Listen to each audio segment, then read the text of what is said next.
Sa wakas mga nakshis, na-upload ko na rin tong Agoo Church vlog natin from La Union. Kasi naman nga, hindi siya compatible dun sa cellphone ko. Bali parang masyadong mataas yung quality ng video.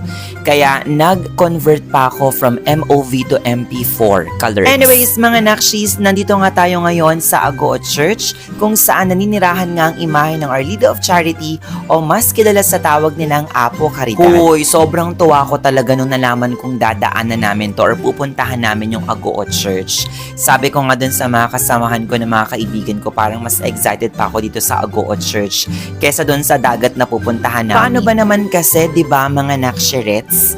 Coronada yung pupuntahan namin dito. And syempre, hindi naman din ako nabibigyan lagi ng pagkakataon na makarating dito sa Agoo La Union. Diba? Kaya talaga nung pagdating namin doon ay talaga video dito, picture doon, tingin dito, lapit doon. Kasi nga excited tayo mga nakshis. Ang ganda nung simbahan, maaliwalas, malinis, presko siya doon sa loob.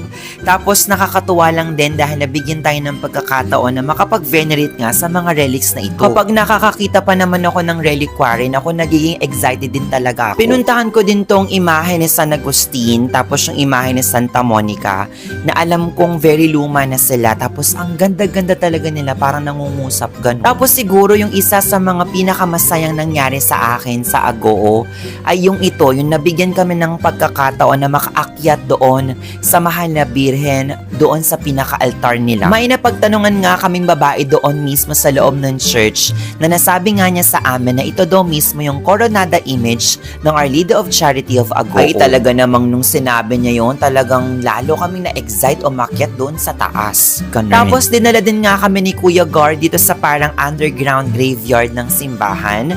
Medyo creepy lang ng konti dahil nga marami nakalibing tapos very tahimik sa loob. May altar nga din doon mga nakshis, so pakiramdam ko nagdaraos din sila ng Holy Mass doon. So yun na lahat mga nakshis, sana nag-enjoy kayo hanggang sa susunod pang mga quick vlog-a-vlogs.